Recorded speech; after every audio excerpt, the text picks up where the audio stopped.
नमस्कार। राति 8 बजेको जनता समाचारमा स्वागत छ। म अनिस्मा बस्नेत। म मिलन बजगाई। सबैभन्दा पहिले प्रमुख समाचार। भोलि बस्ने प्रतिनिधि सभा बैठकमा एमसीसी टेबल गर्ने कांग्रेस संसदीय दलको निर्णय। सम्भावित कार्यसूचीमा भने परेन एमसीसी सम्झौता। गठबन्धनको आडमा एमसीसी पास नगर्ने पक्षमा रहेको माओवादी नेता महराको भनाई। कांग्रेसले एमसीसी टेबल गरे गठबन्धन छाड्ने चेतावनी। रोल्पाको लिबाङबाट दक्षिण पश्चिम जोड्ने सिमलबाङ धारबोट सडक अलपत्र। ठेकेदारको लापरवाहीले 3 वर्ष अघि बनिसक्नुपर्ने सडक 6 वर्षसम्म पनि बनेन। ट्रक चालकहरूको आन्दोलन दबाउन क्यानाडामा सरकारद्वारा नयाँ ऐन जारी। आन्दोलनमा सहभागीहरूको ब्याङ्क खाता रोक्न प्रधानमन्त्री ट्रुडोको निर्देशन। र खेलाडीको स्वास्थ्यको विषयमा संवेदनशील रहेको एन्फाक दस्टोकले फिफाले तोकेका आवश्यक पूर्वाधार पूरा गरेर लिग सञ्चालन गरेको दावी।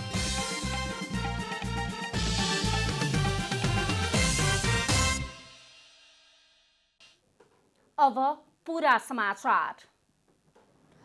मुलुकको राजनीति एमसीसीले गिजोलिएको छ। तत्कालीन नेकपा एमालेका अध्यक्ष केपी शर्मा ओलीले संसदमा प्रस्ताव गरेको एमसीसीले राजनीतिक दलहरू पक्ष र विपक्षमा उभिएका छन्। सत्तारूढ दल नेपाली कांग्रेस संसदीय दलको मंगलबार बसेको बैठकले एमसीसी संसदमा बुधबार पेश गरेर पारित गर्ने निर्णय गरेको छ। मंगलबार बसेको कांग्रेस संसदीय दलको बैठकले एमसीसी संसदमा पेश गरी पारित गर्ने र त्यसका लागि अरू दलसँग पनि छलफल गर्ने निर्णय गरेको छ। बैठकपछि कांग्रेस महामन्त्री गगन थापाले एमसीसी संसदमा पेश गर्ने निर्णय अघिल्लो सरकार केपी ओली सरकारको हो, त्यो निर्णयको स्वामित्व लिँदै अघि लगेर संसदबाट पारित गर्ने निर्णय भएको जानकारी दिनुभयो। नेपाल कम्युनिस्ट पार्टीको तत्कालीन मन्त्री परिषदमा रहेको सम्पूर्ण राजनीतिक त्यो बेलाका जति पनि मान्यजीहरू हुनुहुन्थ्यो, अहिले फरक पार्टीमा हुनुहुन्छ। नेपाल कम्युनिस्ट पार्टी एमालेमा, एकीकृत नेपाल समाजवादी पार्टीमा, नेपाल कम्युनिस्ट पार्टी माओवादीमा, उहाँहरूको संयुक्त सरकारले त्यो बेलामा प्रस्ताव पारित गरेर मन्त्री परिषदमा पारित संसदमा दर्ता गराएको विधेयक संसदमा अनुमोदनको लागि प्रस्तुत हुँदै गर्दा नेपाल कम्युनिस्ट पार्टी एमाले पनि यसको पक्षमा उभिन्छ, एकीकृत समाजवादी र नेपाल कम्युनिस्ट पार्टी माओवादी पनि यसको पक्षमै उभिन्छ भन्ने कुराको विश्वास पनि नेपाली कांग्रेसले आजको संसदीय दलबाट प्रकट गरेको छ। बुधबार एमसीसी सकेसम्म पेश गरेर पारित नै गराउने पक्षमा मत रहेको महामन्त्री थापाले जानकारी दिनुभयो। मंगलबार नयाँ बानेश्वर स्थित संसद भवनमा बसेको संसदीय दलको बैठकपछि सञ्चारकर्मीहरूसँग कुरा गर्दै नेता डाक्टर शशाङ्क कोइरालाले एमसीसी नेपालको लागि राम्रो भएकाले पारित गरिनुपर्ने पार्टीको धारणा रहेको बताउनुभयो। त्यस्तै प्रोग्रामहरू चलिरहेको छ। त्यहाँ कुनै उनीहरूको अमेरिकाको सेनाहरू पनि आएका छैनन् अनि यसको लेखा जुन हुन्छ त्यो पनि नेपालकै सरकारले गर्ने हो भन्ने कुराहरू राख्नुभयो। अब भोलिको बैठकमा पेश हुन सक्ने सम्भावना छ। अहिलेसम्म निष्कर्ष निस्किएको छैन, तर एमसीसी चाहिँ पारित हुनुपर्छ भन्ने मूल त्यही हो। उहाँले भन्नुभयो कि एमसीसी नेपालको लागि राम्रो हो, यहाँ कुनै अमेरिकाको सेना आउँदैन, उनीहरूको कुनै किसिमको हस्तक्षेप हुँदैन। त्यस्तै पूर्व अर्थमन्त्री तथा नेपाली कांग्रेस नेता डाक्टर रामशरण महतले एमसीसी राष्ट्रिय हितमा रहेकाले कुनै पनि हालतमा पारित गरिनुपर्ने बताउनुभयो। उहाँले एमसीसीको बारेमा गलत आलोचना गरेर शक्तिशाली र सहयोगी राष्ट्रसँगको सम्बन्धमा दखल गर्न खोजिएको आरोप समेत लगाउनुभयो। अनुमोदन गर्नु चाहिँ एकदम अत्यावश्यक छ राष्ट्रको हितको लागि। अब चाहिँ यसलाई गलत चर्चा गरेर अनि गलत आलोचना गरेर झुटका आलोचना, भ्रमपूर्ण आलोचनाहरू गरेर यसलाई रोक्नु चाहिँ हुँदैन। नेता महतले बुधबार बस्ने संसद बैठकबाट एमसीसी पारित हुने विश्वास समेत व्यक्त गर्नुभयो। उता सत्तारूढ दल नेकपा एकीकृत समाजवादीले बुधबारको संसद बैठकमा एमसीसी प्रस्ताव टेबल भएमा सशक्त विरोध गर्ने र पारित हुन नदिने जनाएको छ। प्रधानमन्त्री र कानून मन्त्रीले बुधबारका लागि बोलाइएको संसद बैठकमा एमसीसी टेबल हुने विश्वास राखेका छन्। बैठकको सम्भावित कार्यसूचीमा भने एमसीसी सम्झौता समेटिएको छैन। नेपाली कांग्रेसले एमसीसी टेबल गरेको खण्डमा नेकपा माओवादी केन्द्रले गठबन्धन छाड्ने माओवादी केन्द्रका नेता कृष्ण बहादुर महराले चेतावनी दिनुभएको छ। बाँकेमा प्रथम कोहलपुर नगर कमिटीको विस्तारित बैठकलाई सम्बोधन गर्दै महराले सरकारले एमसीसी संसदमा ल्याएको खण्डमा माओवादी केन्द्रले गठबन्धनका नाममा पास नगर्ने जानकारी दिनुभयो। गठबन्धनकै आडमा आएको एमसीसी आफूहरू पास नगर्ने पक्षमा रहेको समेत नेता महराले बताउनु भयो। त्यसकारणले एमसीसी अगाडि बढ्ने सम्भावना निकै कम छ। केवल भइहाल्यो भने पनि हामी सबै कोही हुँदैन, 4 दल त हुँदैन। हामी त्यसमा सहमति जनाउँछौँ। यस्तै विस्तारित बैठकलाई सम्बोधन गर्दै नेता महराले वैशाख 30 मा हुने भनिएको स्थानीय तहको निर्वाचनमा जान माओवादी तयार रहेको बताउनु भयो। नेपाली कांग्रेसले अवधि समाप्त भइसकेका भातृ संस्थाका केन्द्रीय समितिहरू विघटन गर्ने निर्णय गरेको छ। पार्टी केन्द्रीय कार्य सम्पादन समितिको मंगलबार सम्पन्न बैठकले पार्टी सभापति शेरबहादुर देउवाले आवश्यक परामर्श गरेर फागुन मसान्तभित्र केन्द्रीय तदर्थ समिति गठन गर्ने निर्णय पनि गरेको छ। सभापति देउवाले परामर्श गरेर सो काम गर्ने बैठकमा निर्णय गरिएको नेपाली कांग्रेसका प्रवक्ता डाक्टर प्रकाश शरण महतले जानकारी दिनुभयो। वैशाख 30 गते हुँदैछ। 30 गते हुन थालेको स्थानीय निर्वाचन गर्ने जुन निर्णय भएको छ, त्यो सरकारको निर्णयलाई हामीले स्वागत गरेका छौँ र यो बैठकले सम्पूर्ण एकता र सम्पूर्ण सक्रियताका साथ स्थानीय निर्वाचनमा केन्द्रित हुने निर्णय गरेका छौँ र स्थानीय निर्वाचन घोषणापत्र पनि पार्टी सभापतिले आवश्यक परामर्श गरी चाँडै गठन गर्ने निर्णय गरेका छौँ। यस्तै कांग्रेसले स्थानीय तह निर्वाचन केन्द्रित संगठन सुदृढीकरण अभियान सञ्चालन गर्ने निर्णय गरेको हो। प्रवक्ता डाक्टर महतले स्थानीय तह निर्वाचनको स्वागत गर्दै त्यसलाई केन्द्रित गरेर संगठन सुदृढीकरण अभियान सञ्चालन गर्ने निर्णय गरिएको बताउनु भयो।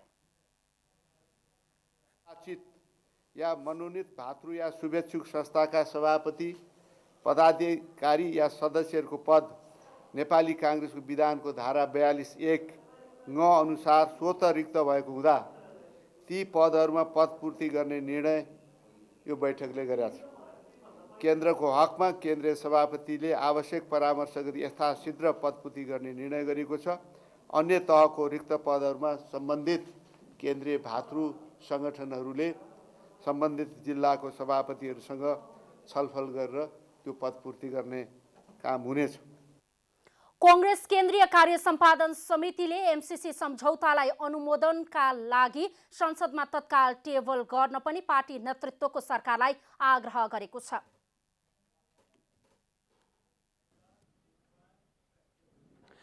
आगामी स्थानीय तह निर्वाचनको समय नजिकिँदै गर्दा अहिले सत्तासीन स्थानीय तहका प्रतिनिधिको उपलब्धि के रह्यो समीक्षा गर्ने बेला भएको छ। जनताका अपेक्षा र प्राप्ति के रह्यो, आफ्नो कार्यकाललाई कसरी मूल्याङ्कन गर्छन् त जनप्रतिनिधिहरू। विषम परिस्थिति या अन्य कुनै कुराले नरोके र दलहरू सहमत बनेमा अबको करिब 3 महिनामा नयाँ संविधान जारी भएपछिको दोस्रो स्थानीय तहको निर्वाचन हुनेछ। संघीयतामा गएपछि मुलुक अहिले 3 तहको सरकारको संरचनागत हिसाबले अघि बढेको छ। आफूले मत दिएर पठाएका जनप्रतिनिधिमाथि जनअपेक्षा पनि ठूलो छ। यो कार्यकालका जनप्रतिनिधिको समयावधि सकिने लाग्दा जनताका माग कति सम्बोधन भए, जनताका अपेक्षा अनुरूप कति काम गर्न सफल भए त जनप्रतिनिधिहरू। प्रत्येक आर्थिक वर्षको हिसाब हेर्नु भने सङ्घ सरकारले भन्दा बढी स्थानीय सरकारले बढी काम गरिरहेको छ, प्रदेश सरकारले भन्दा स्थानीय सरकारले बढी काम गरेको देखिन्छ। खर्चको हिसाबले, आम्दानीको हिसाबले, व्यवस्थापनको हिसाबले, बाटोघाटो स्कुलको प्रतिशतको आधारमा गरेको। त्यसैले स्थानीय सरकारको सामाजिक आर्थिक रूपान्तरणमा, मानवीय संसाधनको विकास गर्ने सवालमा, उद्यमशीलताको सवालमा चाहिँ ठुलो भूमिका म देख्छु। स्थानीय तह भोलिको राजनीतिक व्यवस्थालाई सबल बनाउन र नेतृत्व जन्माउने प्रक्रियालाई संस्थागत गर्ने थलो हो। सबल हुँदाहुँदै पनि संविधानले भने बमोजिम भने सबै काम हुन सकेका छैनन्। कमिटमेन्टहरू पनि धेरै थिए र संविधानले तोकेको दायित्वहरू पनि हाम्रो धेरै थियो। त्यो दायित्वहरू पुरा गर्ने सवालमा हिजो हामीले जे भन्यौँ त्यो सबै पुरा गऱ्यौँ त्यस्तो होइन। हिजो केही पनि नहुँदाखेरिको स्थितिबाट चाहिँ के तुलनात्मक रूपमा चाहिँ अगाडि बढ्यो भने त्यो चाहिँ धेरै उपलब्धि भएको मैले पाउँछु जनतासँगको सम्बन्ध। प्रत्यक्ष जनताले आफ्ना समस्या, आफ्ना अप्ठ्यारा, आफ्ना चाहिँ आफ्ना मागहरू आफूले नयाँ क्रिएसन गरेका नयाँ सोचहरूलाई चाहिँ स्थानीय सरकारसँग घुलमिल गरेर काम गर्न सक्ने स्थिति चाहिँ बन्यो। गाउँपालिका र नगरपालिका मार्फत आवश्यकताको आधारमा जनसहभागिता मार्फत विकास पूर्वाधार निर्माणका काम, उद्यमशीलताको विकास, सामाजिक आर्थिक रूपान्तरण भएको र जनअपेक्षा अनुरूप धेरै काम भएका जनप्रतिनिधिहरूको दाबी छ। नागरिकहरू आफ्नो उत्पादन गरेको जुन कृषि उपजहरू बजारमा बेच्न पनि कठिन थियो। महिला दिदीबहिनीहरू म निर्वाचित भएर 1 वर्ष पछाडि जाँदाखेरि धुरुधुरु रोएको, आँसु झारेको मैले अहिले पनि झलझल सम्झिरहेको छु। त्यस्तो अवस्था थियो टोखा नगरपालिका। त्यो चुनौतीसँग जुझ्नु हाम्रो ठुलो भनेको मतलब एउटा सङ्कल्प थियो। जनप्रतिनिधिमाथि आश मात्र होइन, जनता स्वयंमा पनि सचेतना अहिले उत्तिकै बढेको छ। यदाकदा दलीय पूर्वाग्रह देखिए पनि अधिकांश स्थानीय सरकारले जनताको माग पूरा गर्न सफल रहेको बताउँछन्। ती इम्पेसी दिएर अगाडि बढेको कुराहरू मलाई लाग्छ मोर देन अहिले 75% हामी काम गर्न सफल भएका छौँ। जस्तै टोखा नगरपालिकाको पूर्वाधारलाई हेर्ने हो भने 80% काम गर्न हामी सफल भएका छौँ। स्थानीय तह संस्थागत हुँदै जाँदा गरिबी दर घटेको, विकासका कामले गति लिएको, बाल मृत्युदर, मातृ मृत्युदर घटेको, न्यायिक समिति मार्फत जनगुनासा सम्बोधन र सामाजिक न्याय दिन सकिएको जस्ता कारण देखाएर स्थानीय तह सफल भएको ठान्न सकिन्छ। यद्यपि कतिपय निकायमा दलीय पूर्वाग्रहले समानुपातिक रूपमा काम हुन सकेका छैनन्। लोकतन्त्रमा नेता जनताका सेवक हुन्। जनप्रतिनिधि जनताका भावना बुझ्न कति सफल बने त्यो त आगामी निर्वाचनले पक्कै देखाउनेछ। क्यामेरामा शैलेन्द्र गोविन्द अमात्यका साथमा रूपा घिमिरे, काठमाडौँ। प्रधानमन्त्री र कानुन मन्त्रीले बुधबारका लागि बोलाएको संसद बैठकमा एमसीसी टेबल हुने विश्वास राखेका छन्। बैठकको सम्भावित कार्यसूचीमा भने एमसीसी सम्झौता समेटिएको छैन। मङ्गलबार बसेको नेपाली काङ्ग्रेसको संसदीय दलको बैठकले एमसीसीलाई अनुमोदनका लागि संसदमा टेबल गर्ने निर्णय गरेको छ। सरकारका प्रधानमन्त्री र कानुन मन्त्री समेतले सभामुखले त्यसलाई भोलि नै टेबल गर्नेमा विश्वास गरेका छन्। बुधबारका लागि डाकिएको संसद बैठकको सम्भावित कार्यसूचीमा भने एमसीसी सम्झौता परेको छैन। बुधबार 1 बजे बस्ने बैठकको दैनिक कार्यसूचीलाई बुधबार नै 11:30 बजे बस्ने कार्यव्यवस्था समितिको बैठकले टुङ्गो लगाउँदैछ। माओवादी केन्द्रका अध्यक्ष पुष्पकमल दाहाल राजनीतिक सहमतिपछि मात्रै संसदमा पेश गर्नु बुद्धिमत्ता हुने मधुर बोली बोलिरहेका छन्। यद्यपि उनले संशोधन बिना टेबल भए सरकारमा बस्ने नैतिकता नरहने सार्वजनिक अभिव्यक्ति दिनु आफ्नै लागि गलपासो बनेको छ। सभामुखले आफू अम्पायर मात्र भएको र निर्णय मैदानका दलहरूले गर्नुपर्ने भन्दै सोमबारको सर्वदलीय बैठकपछि अभिव्यक्ति दिएका छन्। तसर्थ यसमा सभामुखबाट बाधा नपर्ने आकलन गरिएको छ। लामो समयबाट संसदमा विरोध जारी राखेको एमाले आजसम्म पनि विरोध फिर्ता गर्ने निर्णय गरेको छैन। अर्कोतिर फिर्ता गर्ने गरी कुनै राजनीतिक परिदृश्य परिवर्तन भने भएको छैन। आज नेपाली कांग्रेसको संसदीय दलले पूर्व प्रधानमन्त्री केपी शर्मा ओलीको नेतृत्वमा रहेको मन्त्री परिषदले यो संसदमा दर्ता गरेको यो प्रस्तावलाई तत्काल संसदमा टेबल गरेर र यसलाई अनुमोदनको प्रक्रिया अगाडि बढाउनुपर्छ भनेर माग गर्ने यसलाई आफ्नो निर्णय गर्यो। प्रधानमन्त्रीको तर्फबाट नेपाली कांग्रेस संसदीय दलको नेताको हैसियतबाट मैले सभामुखलाई भनिसकेको छु कि अब यो संसदमा टेबल हुनुपर्छ र सबैले यसमा भाग लिनुपर्छ भनिसकेको छु भन्ने कुरा दोस्रो कुरा राख्नुभयो र उहाँ विश्वस्त हुनुहुन्छ भोलि यसको टेबल हुन्छ भनेर। सभामुख र 14 सांसदलाई देखाएर विरोध कायम राखिरहेको नेकपा एमाले एमसीसी सम्झौतामा संशोधन प्रस्ताव दर्ता गर्ने बताए पनि बुधबारको संसद बैठकमा एमसीसी पेश भए छलफलमा भाग लिन्छ वा लिँदैन भन्ने चासोका साथ हेरिएको छ। सम्झौतालाई संसदबाट अनुमोदनका लागि दर्ता गराएको नेकपा एमालेको संसदभित्रको अवरोध र फागुन 16 भित्र एमसीसीलाई टुङ्गोमा पुर्याउने सत्ताघटक दलका नेताहरूको प्रतिबद्धताका बावजुद एमसीसीलाई लिएर अन्योलता छ। अमेरिकी सहायक विदेश मन्त्री डोनाल्ड लूले दिएको विदेश नीतिमा नै पुनरावलोकन गर्ने चेतावनीसँगै अब एमसीसीले नेताहरूलाई राष्ट्रिय राजनीतिमा पार्टीगत दाउ खेल्न अभ्यस्त स्वार्थबाट माथि उठ्न बाध्य बनाएको छ। शक्ति राष्ट्रको आँखी बन्न नचाहेका दलहरू एमसीसीलाई निर्णयको सार्वभौमिकता प्राप्त जनताको प्रतिनिधिमूलक संसदमा पेश नै नगरी पार्टीगत निर्णयबाट नै किनारा लगाउन नसक्ने अवस्थामा पुगेका छन्। क्यामेरा ब्युरोका साथ विकास पौडेल, काठमाडौँ। जनता समाचारमा छोटो विश्राम।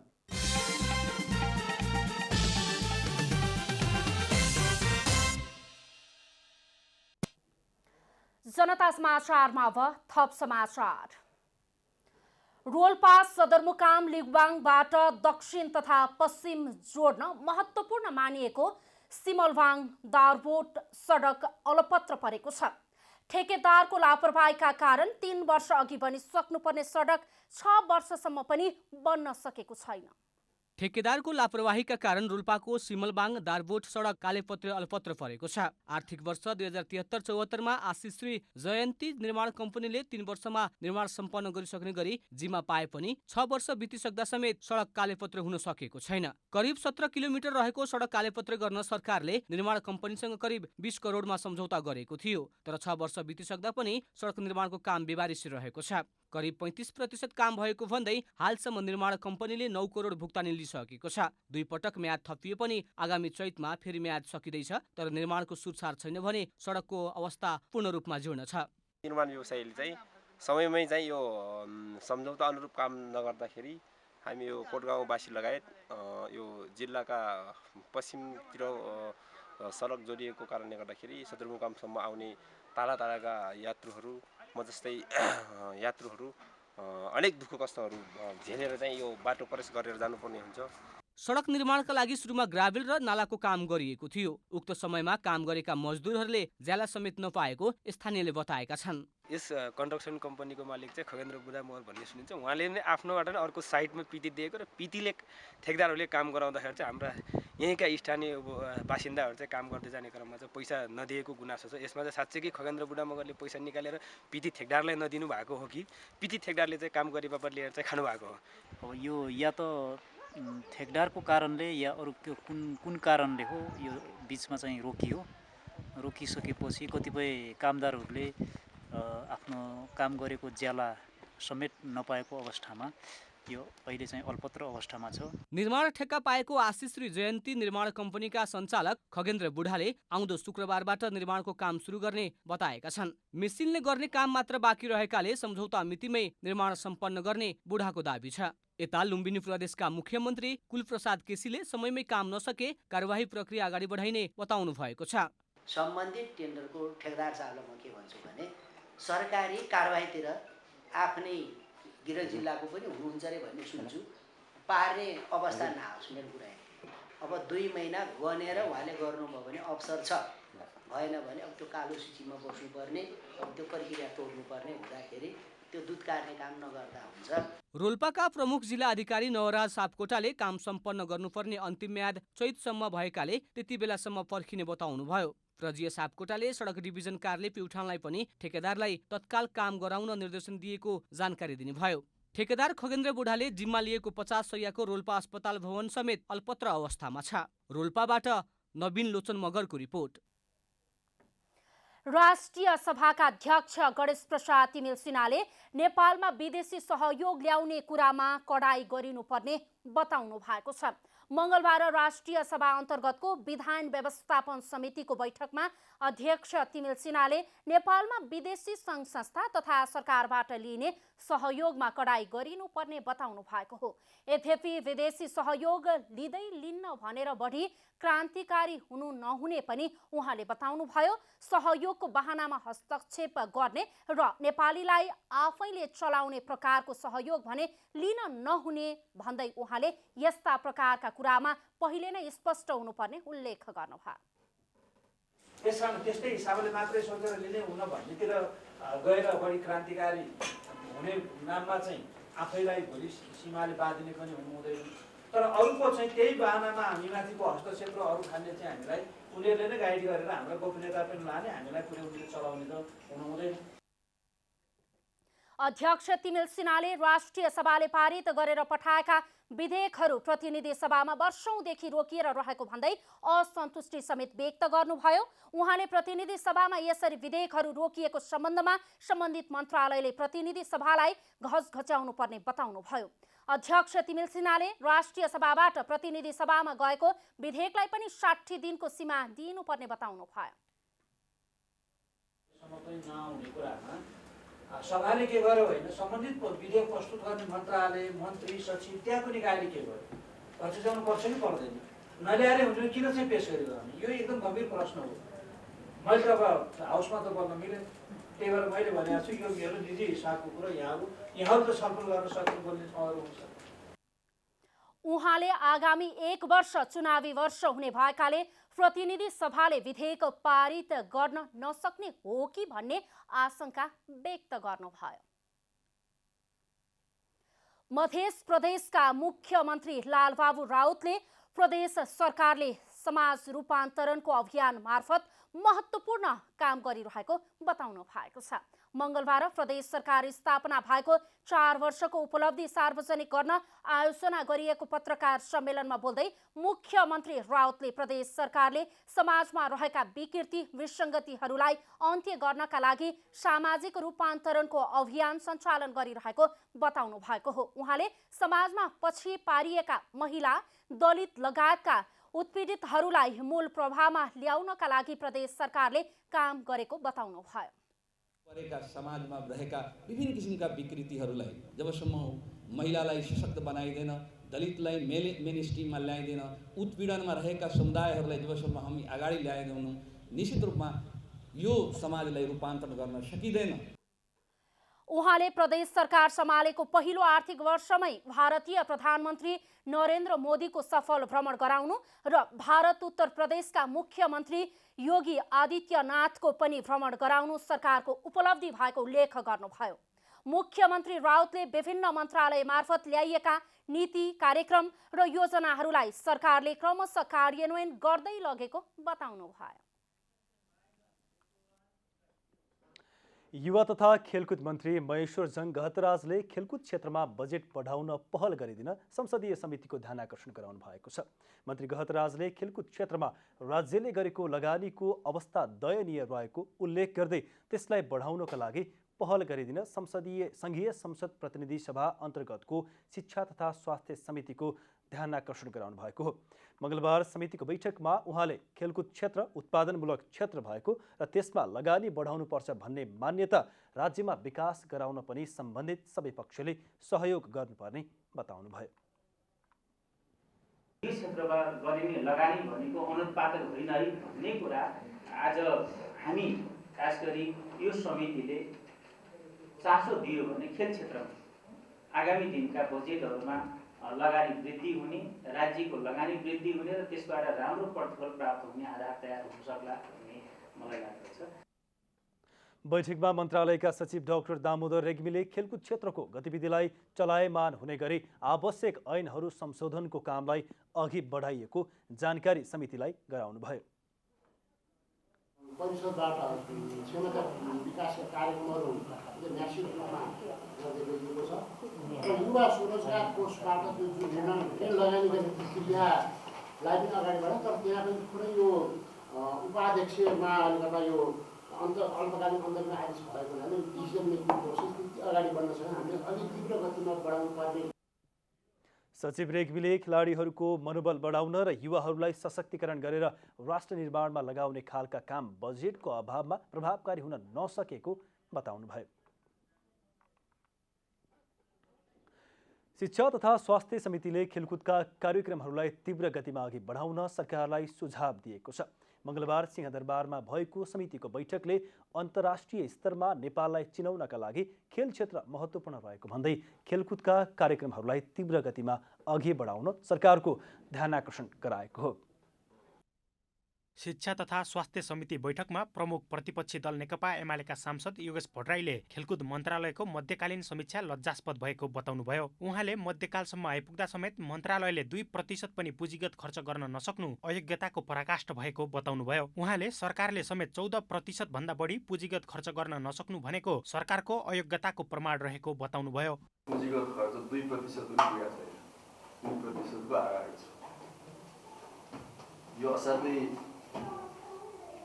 चिन्ताजनक विषय हो। सम्पूर्ण पुँजीगत खर्च नै नेपाल सरकारले 13-14% भन्न गर्न सकेका छैन। यो सरकारको अयोग्यता र असफलता नै हो। बैठकमा नेकपा माओवादी केन्द्रका सांसद गिरिराज मणि पोखरेलले नेपाली खेलहरूको संरक्षण गर्न आवश्यक रहेको भन्दै मन्त्रालयको ध्यानाकर्षण गराउनुभयो। उहाँले कोभिडको कारणले रोकिएका खेलकुदका गतिविधिलाई अघि बढाउने, खेलहरूको आयोजना गर्ने र पूर्वाधार निर्माणको कुरालाई अघि बढाउन पनि आग्रह गर्नुभयो। राष्ट्रिय प्रतिभाहरूको चाहिँ संरक्षणको कुरा छ। अर्कोतिर हाम्रै आफ्नै चाहिँ कतिपय खेलहरू चाहिँ लोप हुने ठाउँमा पुगेका छन्। हाम्रा आफ्ना पनि छन्, आफ्ना विशेषता पनि छन्। अब तिनीहरूलाई कसरी संरक्षण गर्न सकिन्छ भन्ने कोणबाट पनि अहिले ध्यान दिनुपर्ने आवश्यकता छन्। अब कोभिडको कारणले रोकिएका कामहरूलाई अगाडि बढाउने दुईटै कुरा छ। खेलहरूको आयोजनाको कुरा पनि छ, पूर्वाधार निर्माणको सन्दर्भमा पनि अड्किएको अवस्था आउँछ।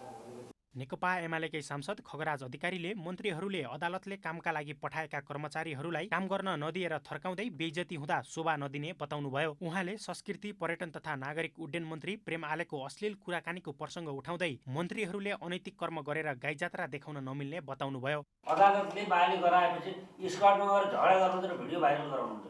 मन्त्रालयको लज्जास्पद र व्यवहार हुँदैन।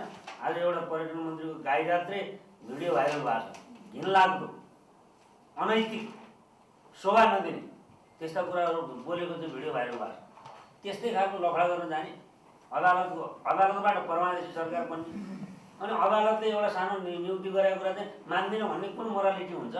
त्यस्तै नेकपा एकीकृत समाजवादीका सांसद जीवनराम श्रेष्ठले खेलकुद मन्त्रालय सामाजिक, राजनीतिक र आर्थिक हिसाबले महत्त्वपूर्ण भए पनि सरकारभित्रको प्राथमिकतामा पर्न नसकेको बताउनुभयो। उहाँले मन्त्रालयले युवा वर्गहरू लगभग 41% जनसङ्ख्यालाई प्रभावित पार्न सक्ने भए पनि विनियोजन भएको बजेट चिन्ताजनक रहेको बताउनुभयो। तर सरकारभित्रको प्राथमिकताको हिसाबले सधैँ स्याडोमा परिरहेको मन्त्रालय यस्तो खालको एउटा चाहिँ नि अवस्था छ। अब जनघनत्वको हिसाबले हेर्ने हो भने तपाईँको हामी युवा उमेरको रूपमा 16-40लाई लिँदाखेरि झन्डै 41% जनसङ्ख्या ओगटेको, त्यति जनसङ्ख्यालाई प्रभावित गर्ने मन्त्रालय हो। तर यसमा जुन विनियोजन हुने बजेट, यसको परिधिलाई हेर्दाखेरि चाहिँ नि निकै नै एउटा चाहिँ नि चिन्ताजनक अवस्था चाहिँ छ। 1% बजेट पनि विनियोजन नहुने मन्त्रालयको रूपमा रहेको छ। सांसद श्रेष्ठले खेलकुद मन्त्रालयले मध्यकालीन समीक्षासम्म 2% पनि पुँजीगत खर्च गर्न नसक्नु दुःखद भएको बताउनुभयो। अब आर्थिक समाचार।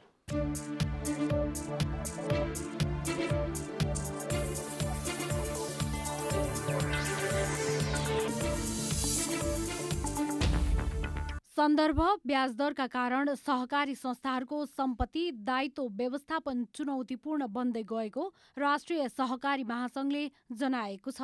बैंक तथा वित्तीय संस्थामा देखा परेको तरलता अभाव तथा बढेको ब्याजदर र सहकारीमा क्यापिङको रूपमा रहेको 14.75% सन्दर्भ ब्याजदरले गर्दा सम्पत्ति दायित्व व्यवस्थापन चुनौतीपूर्ण बन्दै गएको महासङ्घको ठहर छ। अन्य बैंक तथा वित्तीय संस्थाहरू सरह सहकारी सङ्घ संस्थाहरूले बचतमा दिने ब्याजदर वृद्धि गर्नका लागि सहकारीको सन्दर्भ ब्याजदर तत्काल पुनरावलोकन गर्न आवश्यक रहेको महासङ्घको ठहर छ। नेपालको सहकारी अभियानले समेत उक्त आवश्यक ठानेर राष्ट्रिय सहकारी महासङ्घले सरकारवाला निकायहरूसँग विभिन्न चरणमा छलफल गरी मङ्गलबार सहकारी विभागका रजिस्ट्रारलाई ध्यानाकर्षण पत्र बुझाएको छ। पर्यटन मन्त्रालयको सक्रियतापछि क्यासिनोहरूले लामो समयदेखि बक्यौता रहेको रोयल्टी बापतको रकम तिर्न थालेका छन्। संस्कृति, पर्यटन तथा नागरिक उड्डयन मन्त्रालयले उपलब्ध गराएको तथ्याङ्क अनुसार चालु आर्थिक वर्ष 2078-79मा करिब 1.5 दर्जन क्यासिनोबाट 75 करोड 45 लाख रुपैयाँ असुली भएको छ, जुन निवेदन दस्तुर, इजाजत दस्तुर, नवीकरण दस्तुर तथा रोयल्टी बापत उठेको हो। पछिल्लो समय संस्कृति, पर्यटन तथा नागरिक उड्डयन मन्त्रालयले क्यासिनोमाथि कडाई गरी रोयल्टी बक्यौता भुक्तानीमा जोड दिएपछि रोयल्टी आउने क्रम बढेको हो। शेयर बजार मापक नेप्से परिसूचक मङ्गलबार उच्च अङ्कले वृद्धि भएको छ। सोमबार 0.08 अङ्कले वृद्धि भएको नेप्से परिसूचक मङ्गलबार 53.30 अङ्कले बढेर 2754.28 बिन्दुमा पुगेको छ। मङ्गलबार कारोबारमा आएका 224 कम्पनीको 63,43,228 किता सेयर 3 अर्ब 23 करोड 33,18,600 बराबरको सेयर खरिद बिक्री भएको छ। सोमबारको भन्दा कारोबार रकममा सामान्य गिरावट आएको छ। सोमबार 3 अर्ब 68 करोड 40 लाख रुपियाँ बराबरको सेयर खरिद बिक्री भएको थियो। मङ्गलबारको नेप्से परिसूचकसँगै सर्वाधिक 10 कम्पनीको सेयर मूल्य बढेको छ, जसमा 10 कम्पनीहरूमध्ये 7 कम्पनी जलविद्युत रहेका छन्।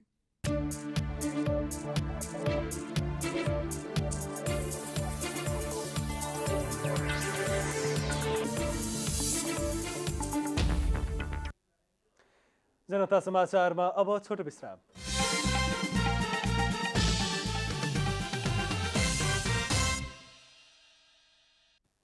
अब खेलकुद समाचार।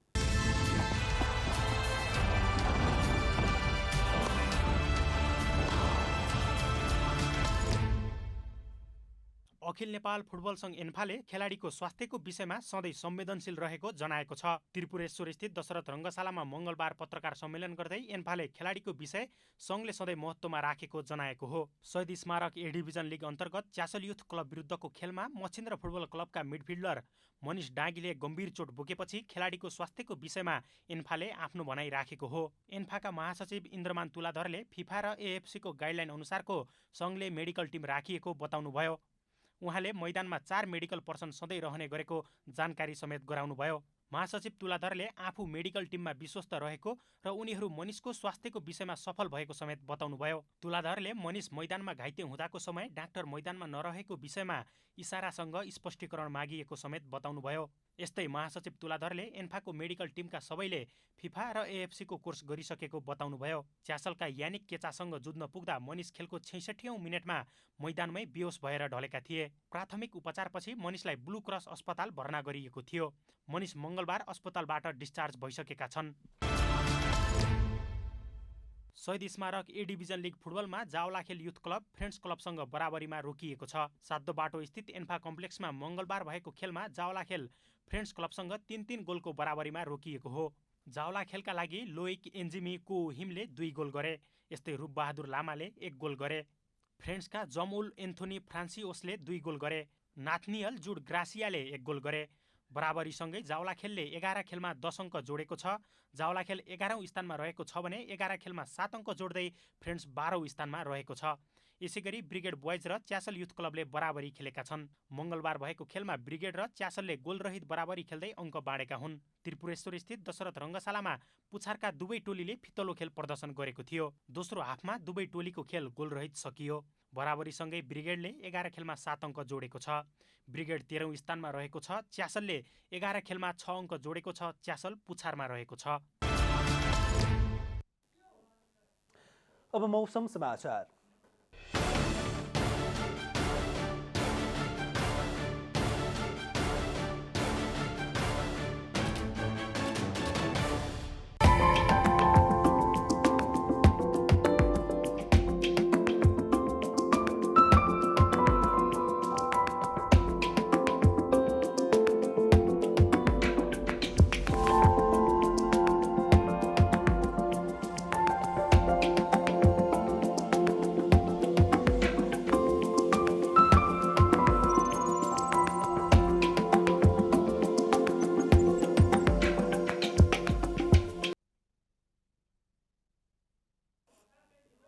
अन्त्यमा आजको डायरी। नेपाली कांग्रेसका नेता डाक्टर शशाङ्क कोइरालाले बुधबार बोलाइएको प्रतिनिधि सभाको बैठकमा एमसीसी पेश हुन सक्ने बताउनु भएको छ। मंगलबार नयाँ बानेश्वर स्थित संसद भवनमा आयोजित संसदीय दलको बैठकपछि सञ्चारकर्मीहरूसँग कुरा गर्दै नेता कोइरालाले यस्तो बताउनु भएको हो। उहाँले एमसीसी नेपालका लागि राम्रो भएकाले पारित गरिनुपर्ने पार्टीको धारणा रहेको बताउनु भएको छ। नेपाली कांग्रेसले एमसीसी टेबल गरेको खण्डमा नेकपा माओवादी केन्द्रले गठबन्धन छाड्ने माओवादी केन्द्रका नेता कृष्ण बहादुर महराले चेतावनी दिनुभएको छ। सरकारले एमसीसी संसदमा ल्याएको खण्डमा माओवादी केन्द्रले गठबन्धनका नाममा पास गर्न नदिने जानकारी समेत दिनुभयो। गठबन्धनकै आडमा आएको एमसीसी आफूहरू पास नगर्ने पक्षमा रहेको समेत नेता महराले बताउनु भएको छ। ठेकेदारको लापरवाहीका कारण रोल्पाको सिमलबाङ दारबोट सडक खण्ड कालोपत्रे अलपत्र परेको छ। आर्थिक वर्ष 2073-74मा आशिष श्री जयन्ती निर्माण कम्पनीले 3 वर्षमा निर्माण सम्पन्न गर्ने गरी जिम्मा पाए पनि 6 वर्ष बितिसक्दा समेत सो सडक कालोपत्रे हुन सकेको छैन। करिब 17 किलोमिटर रहेको सडक कालोपत्रे गर्न सरकारले निर्माण कम्पनीसँग करिब 20 करोडमा सम्झौता गरेको थियो। क्यानाडा सरकारले खोप विरोधी जनादेशको विरोधमा ट्रक चालकहरूको जारी आन्दोलन दबाउन नयाँ ऐन जारी गरेको छ। प्रधानमन्त्री जस्टिन ट्रुडोले आन्दोलनमा सहभागीहरूको ब्याङ्क खाता रोक्का गर्ने आपतकालीन ऐन लागू गर्न निर्देशन दिनुभएको छ। आपतकालीन ऐन अनुसार अदालतको आदेश बिना ब्याङ्कहरूले विरोधमा संलग्न जोसुकैको व्यक्तिगत खाता रोक्का गर्न सक्नेछन्। शहीद स्मारक ए डिभिजन लिग फुटबलमा जाउलाखेल युथ क्लबले फ्रेन्च क्लबसँग बराबरीमा रोकिएको छ। सातो बाटो स्थित एन्फा कम्प्लेक्समा मंगलबार भएको खेलमा जाउलाखेल फ्रेन्च क्लबसँग 3-3 गोलको बराबरीमा रोकिएको हो। बराबरीसँगै जाउलाखेलले 11 खेलमा 10 अङ्क जोडेको छ।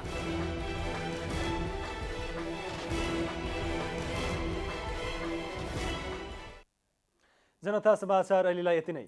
जनताद्वारा जनताका लागि प्रसारित जनता टेलिभिजनका कार्यक्रमहरू युट्युब, ट्विटर, फेसबुक र हाम्रो वेबसाइट जनतासमाचार.com मा पनि पढ्न र हेर्न सक्नुहुनेछ। नमस्कार।